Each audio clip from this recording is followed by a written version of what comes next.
All righty, getting my last sip of coffee in there because we have got a fast-paced program for you today. I'll tell you, I'm stoked to share what we've got here today.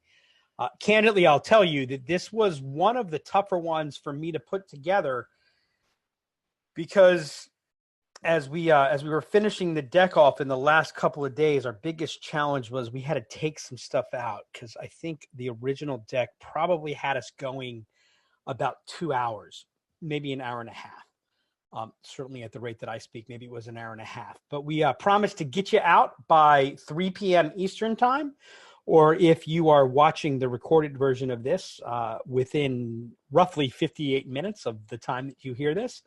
My name is Doug Davidoff. I am the founder and CEO at Imagine Business Development. Thank you for taking time out of your day. We are going to be talking about a really important topic today, but I always want to make sure that you know how much I appreciate the time that you are taking to watch this and listen to this. I know that the scarcest resource we all face today is just time. And so our goal is to make sure that the next 55 minutes that you spend here pay off in really big ways for you. Gosh, it was about a year and a half ago, January of 2018, I published a blog post that got as much commentary as any general thought that I put out there. And it was basically titled 7 Reasons Why Hiring Salespeople or Hiring More Salespeople is Not the First Thing You Should Do if you want to generate more sales, even if you want to generate significantly more sales. Got a lot of conversation, a lot of feedback. It had quite a bit of impact, a lot of questions that led to it. And one of the things we've seen is that salespeople, frankly, are getting hired at a faster rate than profits are growing. And that's a challenge in and of itself, though, potentially that takes care of itself in the long run. The thing that we're seeing that's a little bit more concerning is that our analysis of organizations, and this is, pretty much everywhere from about 5 million to 105 million in revenue. I'm sorry, 150 million in revenue. We've studied in the last 18 months, it's probably right around 150 or so companies in that span. And the thing that we're seeing time and time again is that the sales team that they have is not being fully utilized. So our program today is the 3 core strategies to generate more sales without hiring additional salespeople. To be clear, we are not against hiring more salespeople. As a matter of fact, we are all for hiring more salespeople. So whether you're looking to hire more salespeople or not, what I want to talk about is how can you get more from your salespeople so that when you hire salespeople, it is truly and purely additive. Let's get started. Consider this data. And I've talked about this data for about 3 years now, and the numbers haven't really shifted. 98% of MQLs never result in closed business. The only shift I've seen in the last 3 years on the data shared by Serious Decisions is I've now seen numbers approaching 99%. 2/3 of a field's rep sales time is wasted on administrative responsibilities surrounding demand gen. And increasingly, that number one responsibility is keeping the CRM up to date. 54% of sales reps won't make quota this year. Consistently increasing number, 54% of sales reps won't make quota this year. The dominant strategy for VPs of sales is to set quotas at 100 and some percent, hoping that they'll come close to hitting the goal that they have to hit to keep their job or meet their board expectations and so forth. Research from Forrester, from Sirius, from CEB, we've all heard the 2/3 study. This is actually some recent research that HubSpot came out with in their research of sales statistics. 80% of buyers want to connect with sales during the consideration or decision stage. 80%.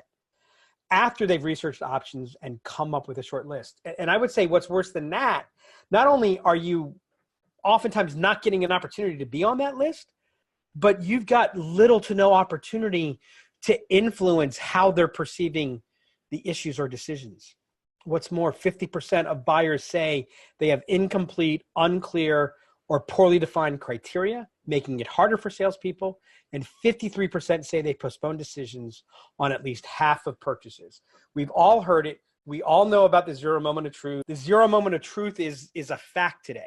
The 57% to 2/3, no one wants to talk to a salesperson, is challenged less and less. We hear it every day. Our salespeople complain about it. Nobody wants to talk to a salesperson. I hear it all the time. Who wants to talk to a salesperson? Nobody wants to talk to a salesperson.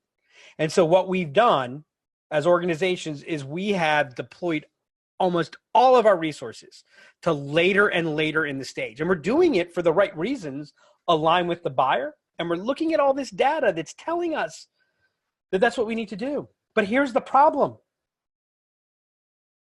It's a myth. It's not true. Now, the data's true, but we're mistaking the cause. When we break deeper into buyer survey data, here's what we learned.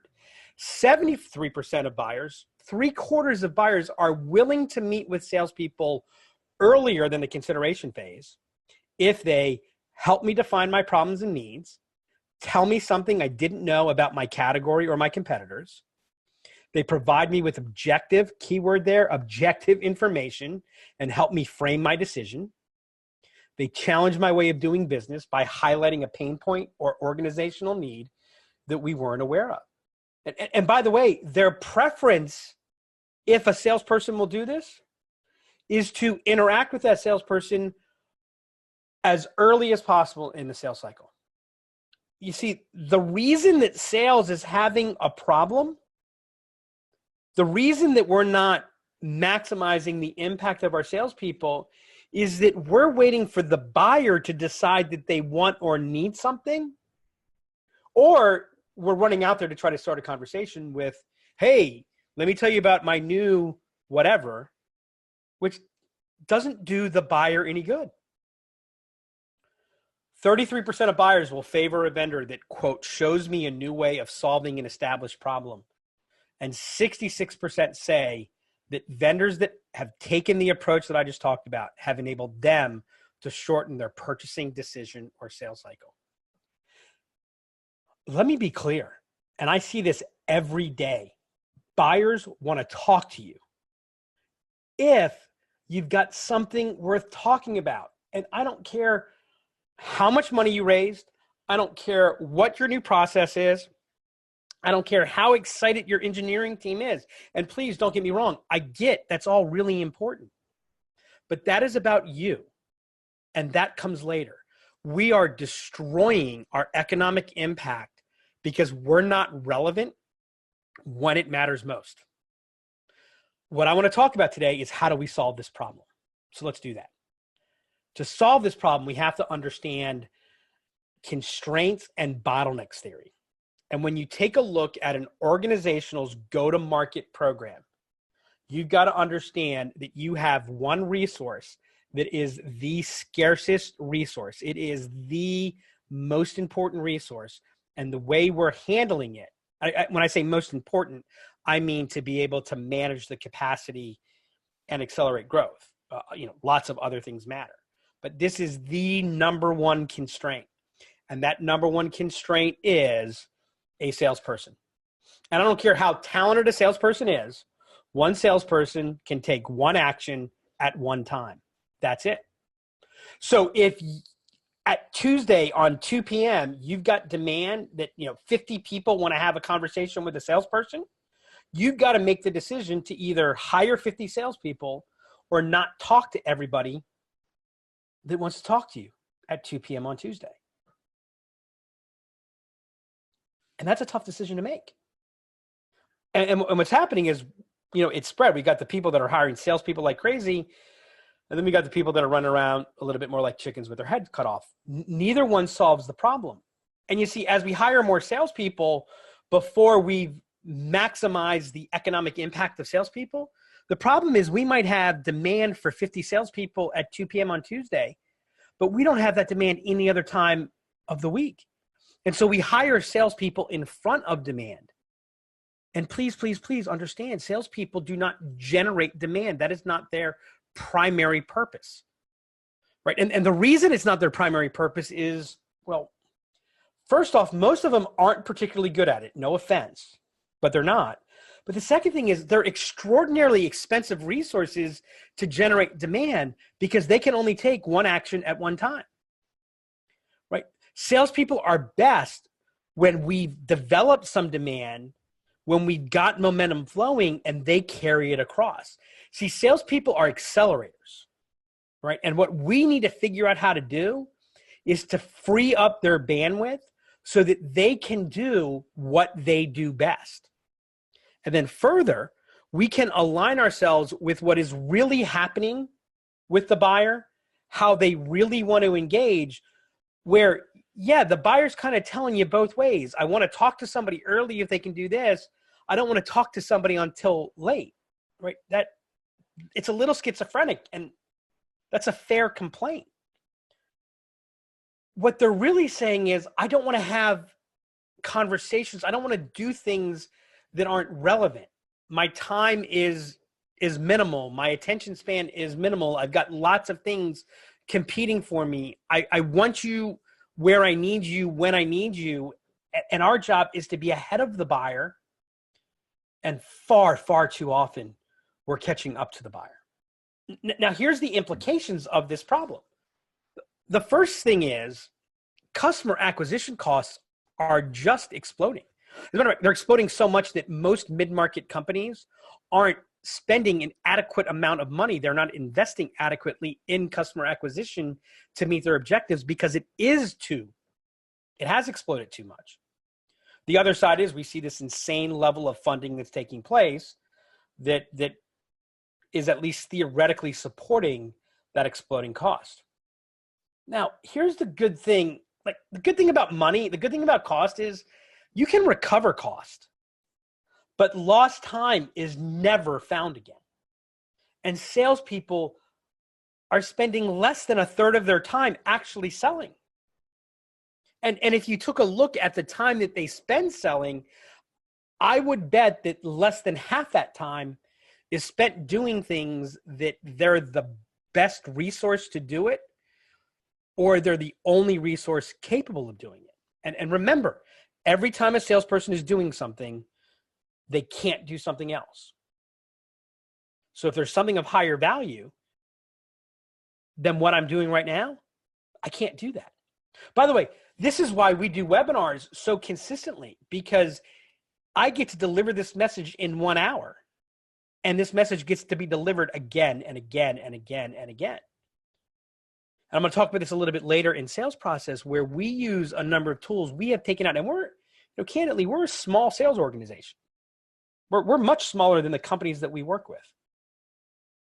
And we save more than 60 hours a month because we've been able to move things out of what we used to have to do as a salesperson and have either automated it or used another medium to be able to deliver that message.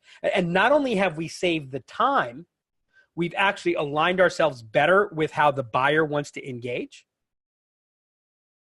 And we're delivering a better overall product to them in terms of how they are able to capture it, how they're able to retain it, how they're able to utilize it. The next implication is we are just throwing ourselves so deeply into the commoditization trap. And, it's funny because when I started Imagine 15 years ago, actually, no, I'm sorry. Right. Yeah, 15 years ago. I'm getting old. I can't keep track of this stuff. When I started Imagine 15 years ago, commoditization was what propelled me to start Imagine. Right. And then we got to this period where I kind of stopped talking about commoditization. It stopped being this really critical issue. But we are right back into it, and we're running around. And one of the reasons I think that that's true is we're back into this super hot economy. Fish are jumping out of the water. And so we're running around trying to catch. As I like to tell people, just because the fish are jumping in your boat doesn't mean you're an angler, right? You're not a master fisherman because the fish are jumping in your boat. We're forgetting how to fish. We're forgetting how to stand out in the market, and we're capturing low quality sales. Revenue's going up, but we're not getting really stronger as an organization. And if I had 2 hours, I would share with you the details. Databases are bigger than they've ever been before. Funnels are more stuff than they've ever been before. We call these, they're bulging funnels, bloated funnels. We are generating leads at levels that we've never seen before, but we're not generating engagement at any greater a level than we did a decade ago. And that's forcing us to spend more very expensive, very limited resources to try to pull that non-engaged lead into a sales cycle. And that's the clarity we have on our future, on what's working, what's not working. Yeah, we got a lot of data, but man, I'll tell you, take a look at sales process, take a look at content, take a look at strategy, take a look at just about every important discipline. Look at what we were saying 15, 20 years ago before data was prevalent. And look at what we're saying today. And the scary thing is we're saying the exact same thing. We're asking the exact same questions. A friend of mine who works for, he heads up the education section of a very well-known company. He does a great job. He just came out with some tips about how to create good, relevant content. It was original, don't get me wrong, but it's the same thing he was saying 10 years ago. And what that tells us is with all this data, with all the metrics that we're all obsessed about now, we're not getting any better. And the reason is we don't have clarity, right? And so we've got to fix this if we want to really sustain, maximize the value of our business, maximize our incomes, not just in this economy, but what odds would you put a reversal of the economic trend that we're in over the next 24 to 36 months? I think it's pretty high. We're at least going to see a pullback of some form. And I'll tell you, with the hyped up demand that we've been playing with, when you have a pullback, it feels like a recession, even when it's not a recession.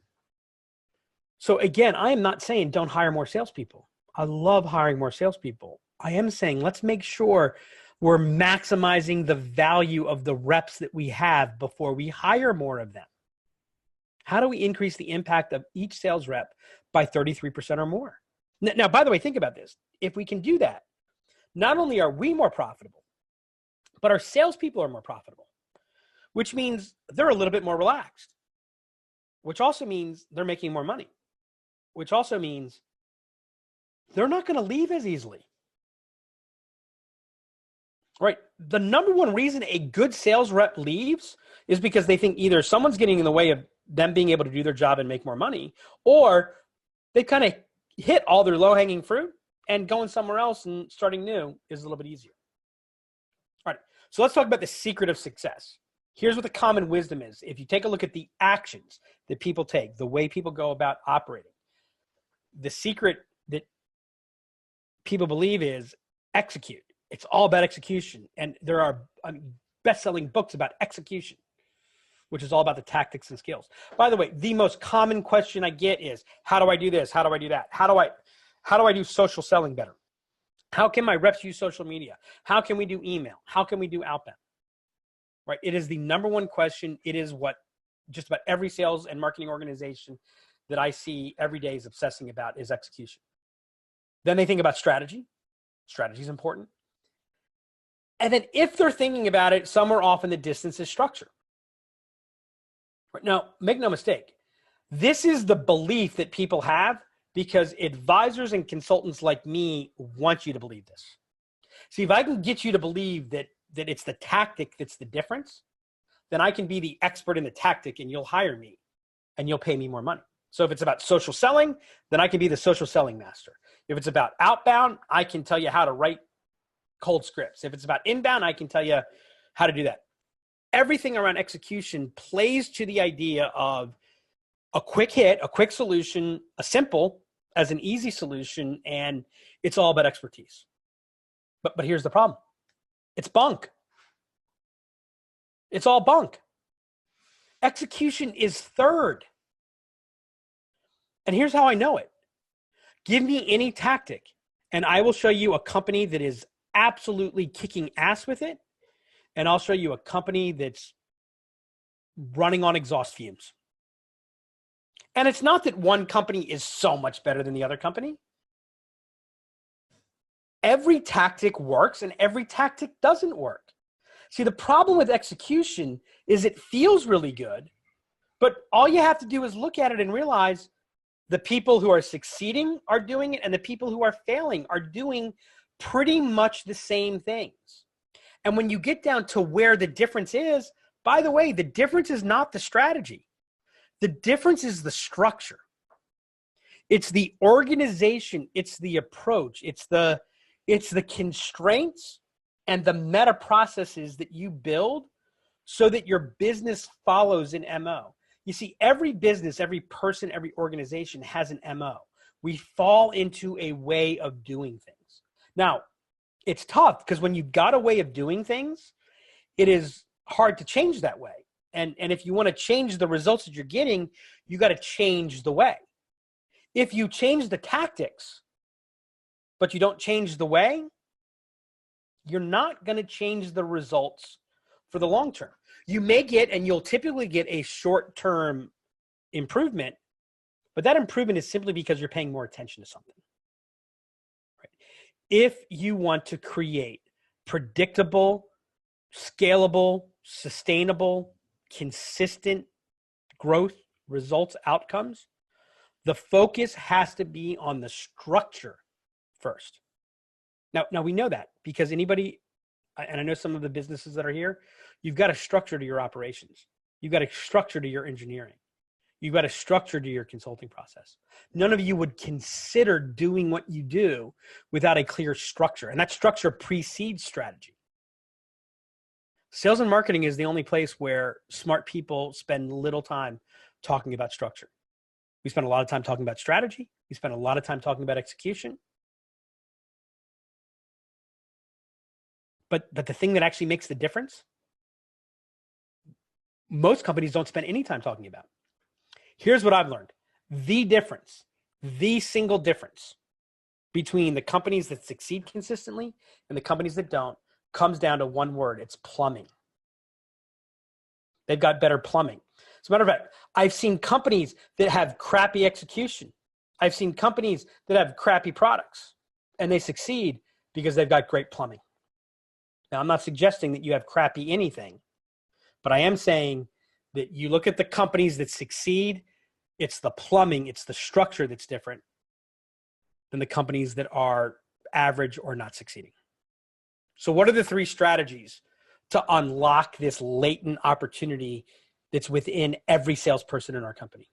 Number one, focus on the engine, focus on what causes things to happen, and the plumbing so that the power that's coming from your engine gets distributed effectively.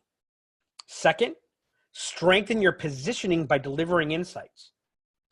I'm going to tell you, second to plumbing, the reason that selling organizations are losing strength in the sales process is because they have very, very weak positioning.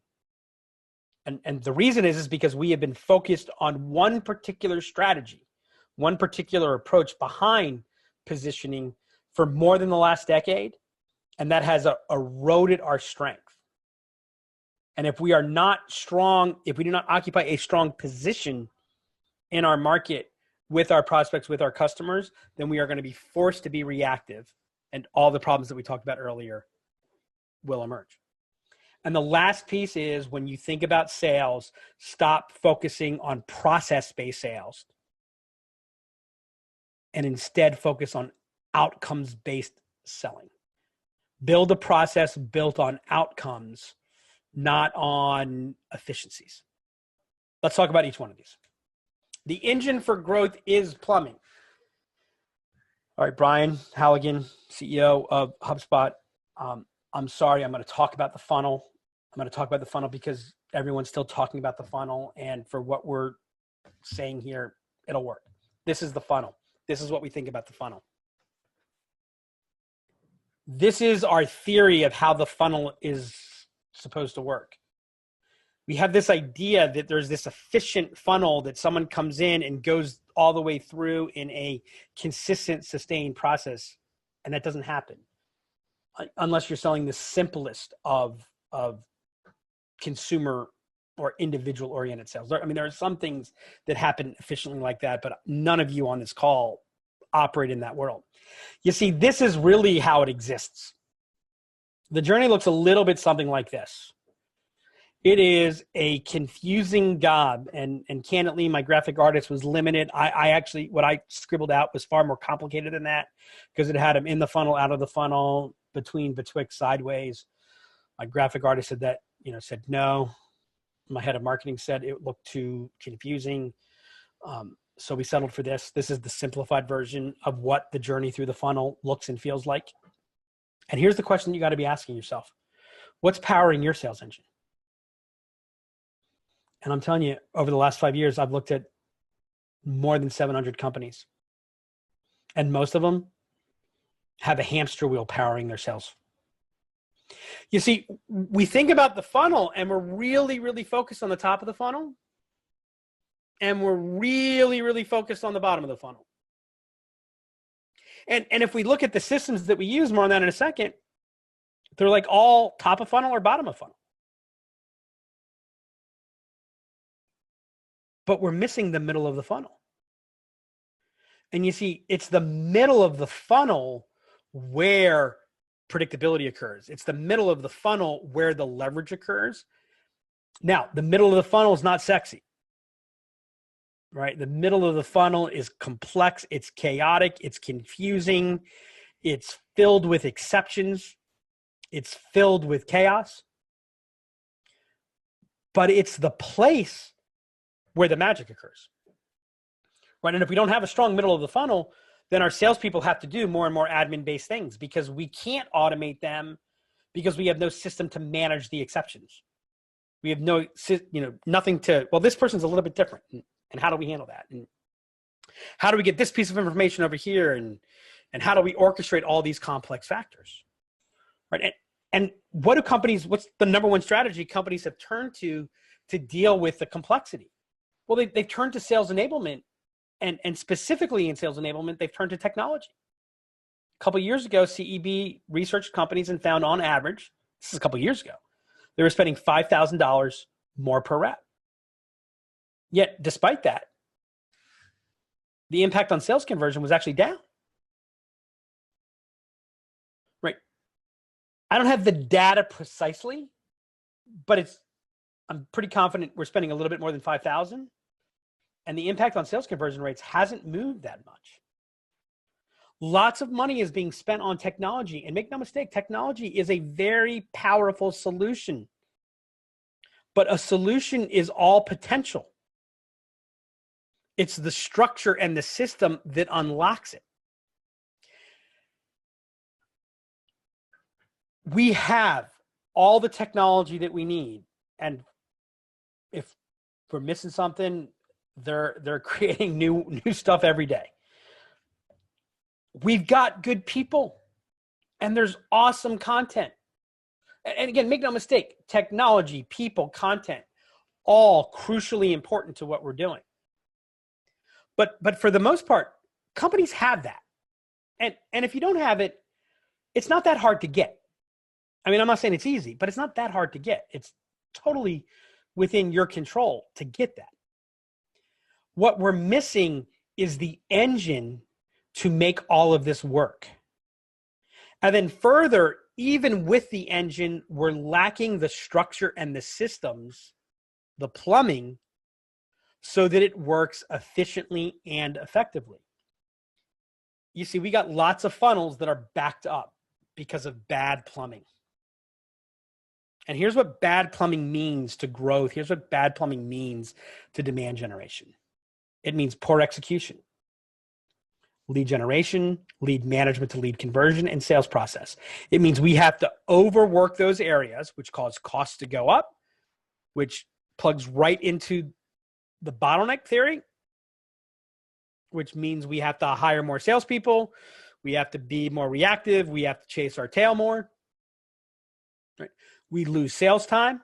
We operate at a lower volume and lower speed. Actually, I should say lower volume. Speed is really connected to velocity. So we have to run faster and faster just to maintain what we were doing because of bad plumbing. And so we're exhausting ourselves, not catching any ground. We're seeing higher costs, poor allocation of resources, poor decision-making. And what may be worse than poor decision-making is slow decision-making. You see, one of the key things that we're missing is we don't have one source of objective truth on the go-to-market side. Now, anybody that knows me knows I'm a huge baseball guy, but I'm not going to talk about baseball today. I'm going to talk about poker.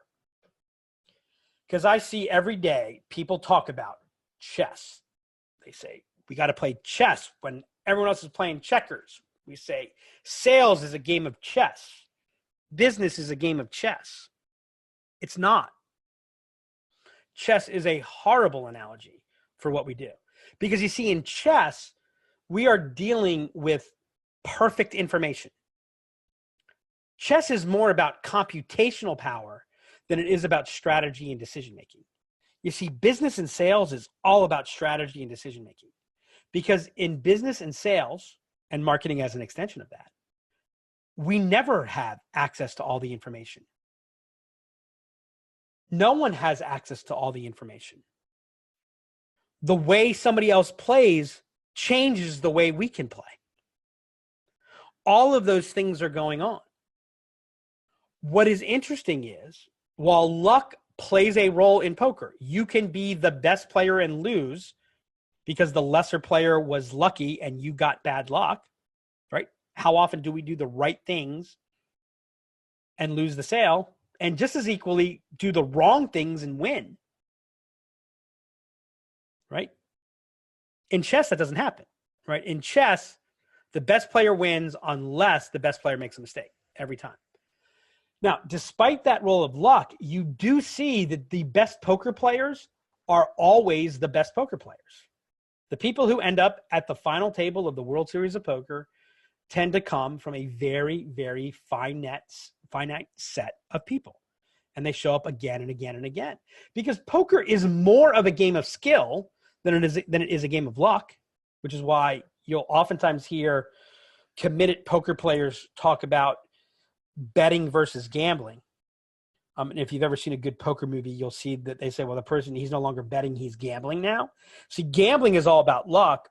Betting is all about managing probabilities, managing the situation to know how and what is your best choice. And you're able to do that in poker because there's an objective truth. And I'm going to talk about the objective truth in two ways. First, the cards you see on this screen. Which hand would you want to play? I think it's pretty clear, right? I know based on those two cards, and that's all I know. Nothing else has been put out on the table. I know at that point, what's the likelihood of winning or losing? What should I do? What shouldn't I do? As I make decisions, I can look back and analyze those decisions. I can see how other people played. And as the game progresses, I'm able to adjust because it's not just my observation. It's not just my gut that's driving it. There's an objective truth. Yet in sales, very, very rarely is there a defined, documented objective truth. Now make no mistake about this. That objective truth might change over time as your markets change, as situations change, as you learn more. But unless there's an objective truth, you can't really have learning because everyone's operating off of their interpretation. What's more is I know the flow of the game. And in sales, marketing, customer acquisition, yeah, we talk about top of funnel, middle of funnel, bottom of funnel. We have all these oversimplified ideas that create concepts, but very, very few organizations have actually gone out and mapped their entire customer acquisition process. And what you see here is a sample of a portion of the customer acquisition process. And yes, it is complicated. It is ugly. I don't want to look at it. And I am not suggesting that you go out and you share this with every salesperson What I'm telling you is, if you don't document this, if you don't manage the flow, so that then, you start off with your theory of how is it supposed to work, then you watch how it's working, then you make your adjustments. By the way, anybody that's in the technology or software business, you do this because this is how you create great software, right? But if you don't diagram it to begin with, then you don't know that the user is using it differently than you expected it to, so that you can bring those two worlds together. And if you don't bring those two worlds together, then you will not be able to automate the things that you have to automate, or you're just not going to be able to have the capacity to support the complexity of making sales in the future. And that's why so much automation is bad, and that's why so many emails are bad, is because we've mapped maybe small bits and pieces, but we don't have the roadmap of our entire process to be able to keep track of and to determine where are the key inflection points. Where are the places where salespeople need to be involved? Where and are we maximizing our time? And here's the thing that you'll learn. When you start doing causal analysis, you start finding out that the things that are actually the inflection points, more often than not, are not the things that you thought they were. They're not where you're spending most of your time. They're not where you're allocating most of your resources. And that leads to tremendous inefficiency. And so we get more and more efficient at the wrong things. And it leads to the place that we're in. The plumbing frees up the genius. See, people look at this and they think, oh my gosh, that'd be constraining. This is the plumbing that's behind the walls that let the systems work. It lays out the track. This is the structure that allows us to optimize, allows us to achieve that genius. Right? This is what enables us to sustain high velocity while managing the complexity of growth. All right, let's get to the second strategy. You got to strengthen your positioning by delivering insights. This models the progression of a sale from very low probability all the way through to higher probabilities and 100% buy. It also models the growth of a market. So we're going out to the market, we're marketing, we're working leads, we're doing whatever we're doing, and everyone starts off at a very low probability, and as we work it more, we begin to capture more of the market. Now, understand, demand forms here. And I talk about demand generation, and I've got good friends who argue with me, and they say, sellers, marketers, selling organizations, we can't create demand. Demand can only be created. Demand can only be generated by the buyer. I say that's difference without distinction. Maybe I'm wrong there, but it doesn't matter to this implication. This is where demand is generated. And if you're not present here, then whatever you say you're doing, please just don't say you're generating any demand.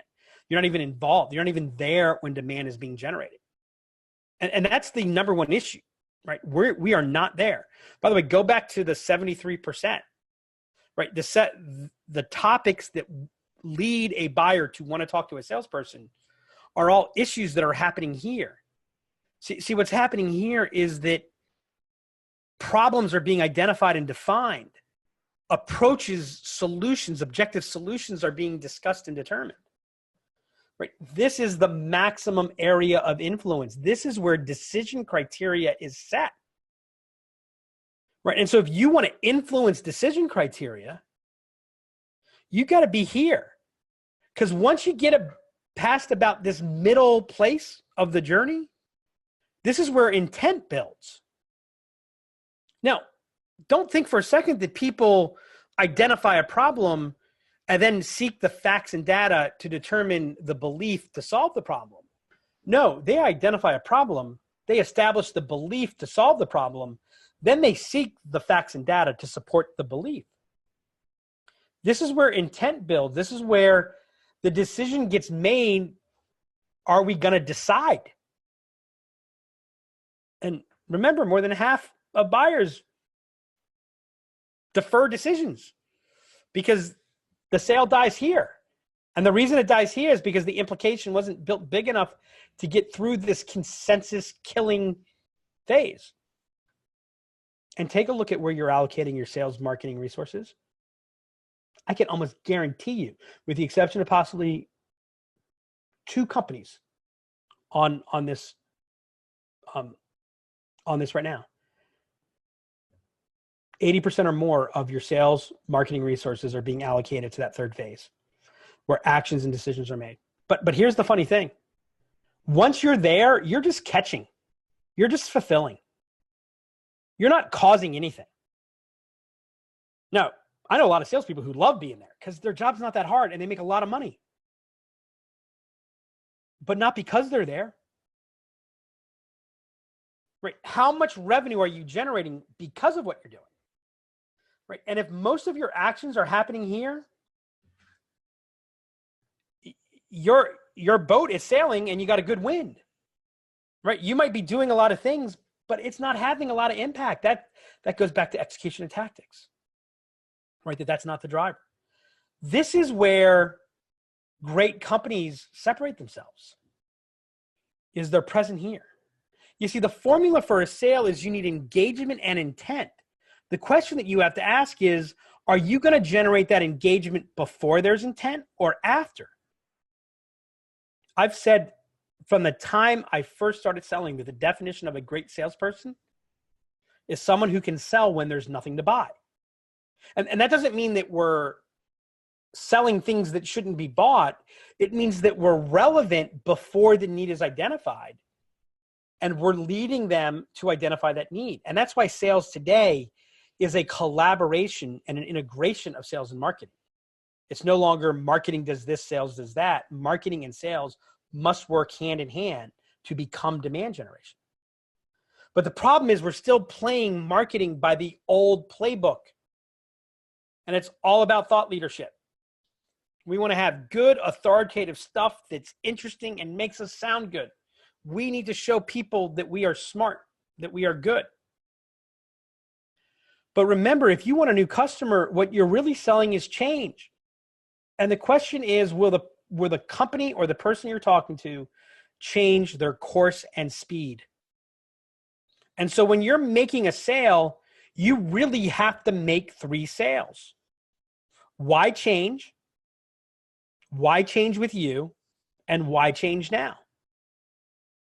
And if you can't demonstrate why change, you lose before it starts. If you can't demonstrate why change with you, you don't get into that list of narrowed down.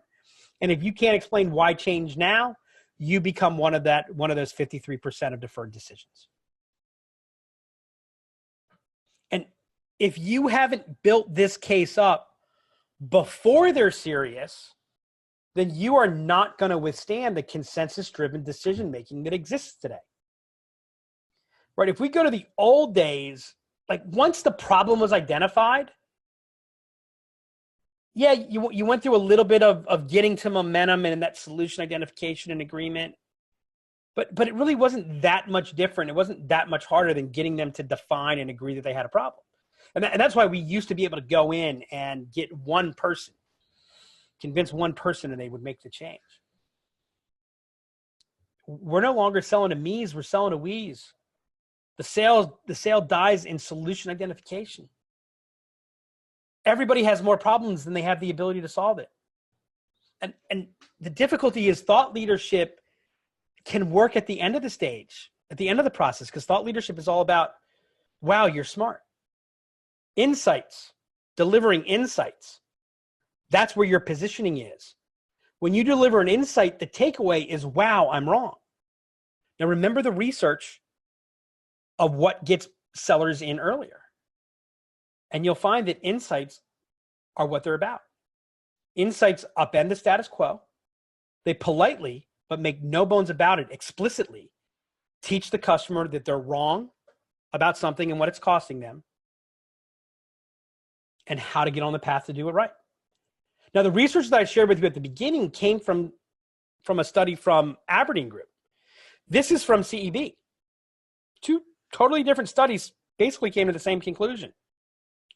All that thought leadership content that we're constantly writing It's interesting, but it has no statistical significance on decisions. The only type of content that has any impact on decisions is content that teaches customers about their business, where they're doing something wrong, and how they can do something better. To generate your insights, think about it. What are the 1 to 3 things that your customers think they know that ain't so? And what do you know that is both counterintuitive and impactful? Strengthen your positioning by delivering insights. What do they need to do differently? Lastly, build an outcomes-focused sales process.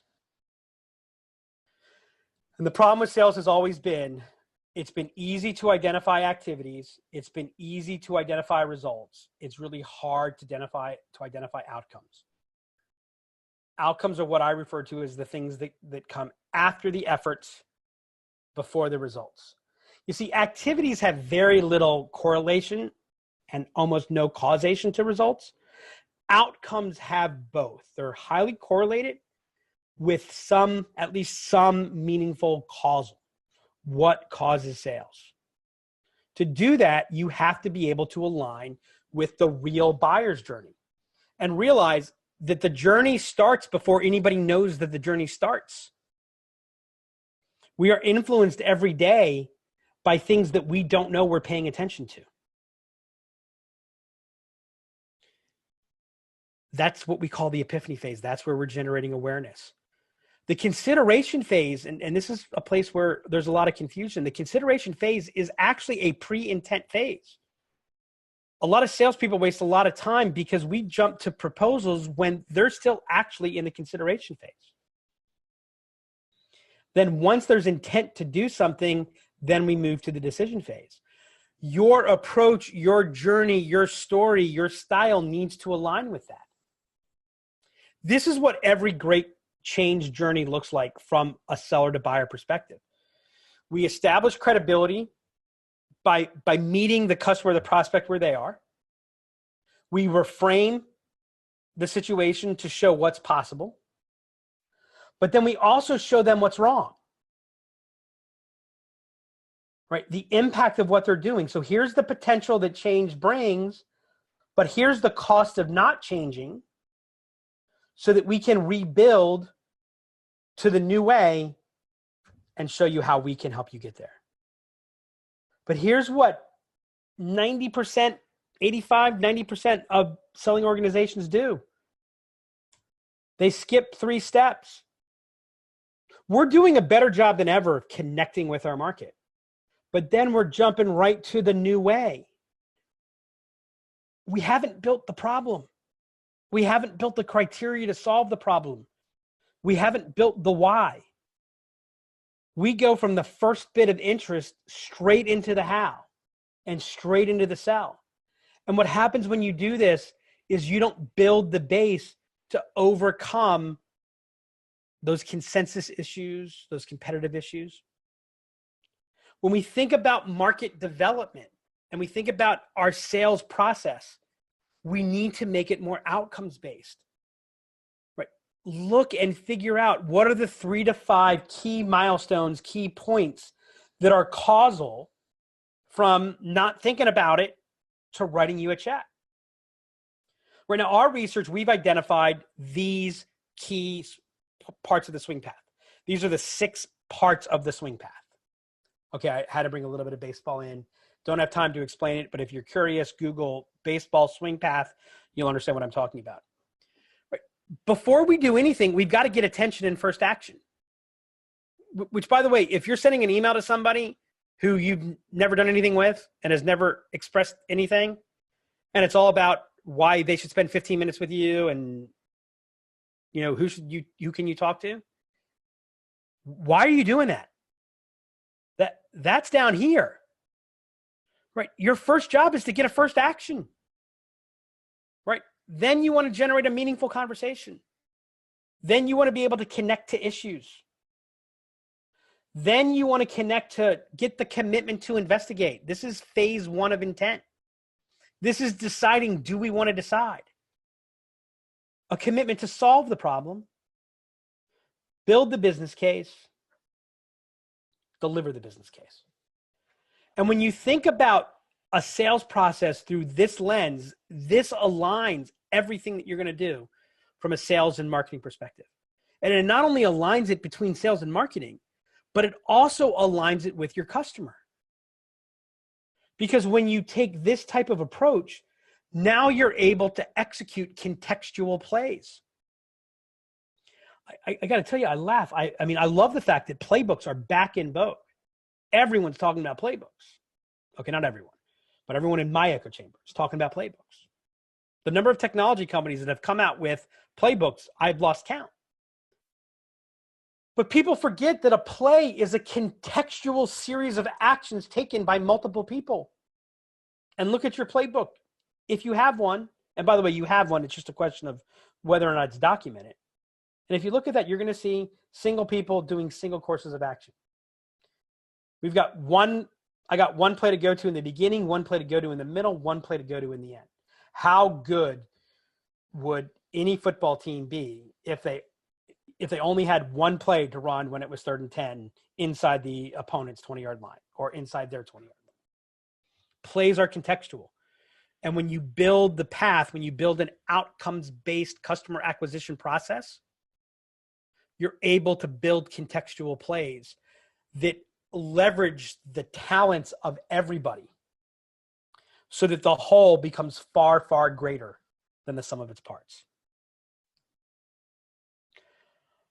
Automate the predictable. You absolutely positively have to automate the predictable, or you will never be able to unlock the value of your sales reps. If you do not automate the predictable, which means redefining the predictable, then you'll never unlock more than about half of the economic impact of a salesperson.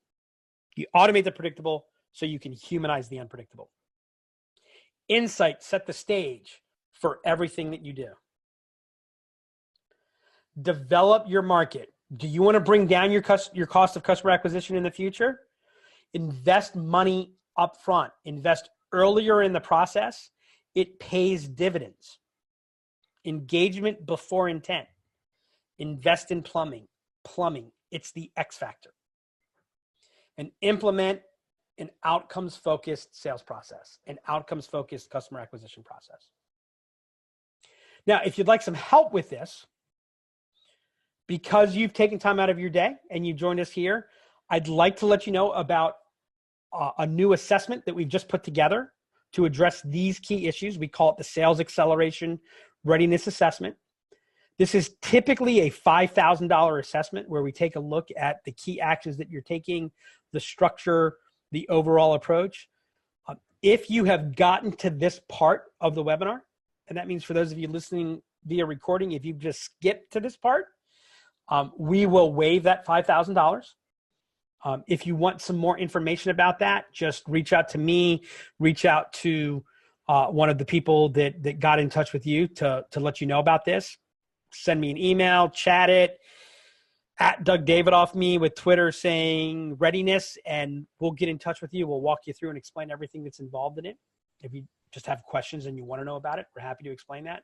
The key outcome of the Sales Acceleration Readiness Assessment is a clear roadmap for you to know what actions that you need to take to get on this type of path so that you can unlock more than a third more impact from your sales team.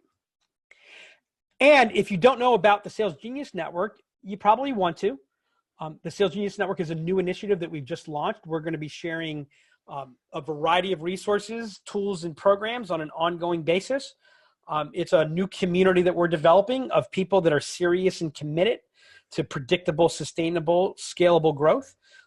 It's still in its infancy, so a lot of new things coming out over the next few weeks and months, but it will increasingly be a place that has, we're going to be sharing some of our secrets, frankly, and we're going to be giving it away free to people of the network, key tools, key processes, question tracks, and things like that. Plus, we'll also be building some peer components to it so we can learn from each other. So if you haven't joined the Sales Genius Network yet, visit www.imaginellc.com/sales-genius. Well, we are at 2:59, so I am happy to say that we fulfilled our promise. We got you out of here before 3 o'clock, or whatever time you're listening to this. Thank you again for joining us. Once again, I totally get how important your time is. It means a lot. If you saw the engagement stats that I'm looking at right now, to realize that not only did you all spend the time, but you've all been paying attention as well. I want you to know how much that means to me. I hope that you found value from that. I hope that you're able to take some of these ideas and apply it. If you have any questions, how can I apply it to my business tomorrow? Let me know. If there are any other topics that you want us to focus on for a future webinar, or a shorter version of something, please make sure to share that with us. We'd be happy to put something together. Have a great Wednesday, and here is to your growth journey.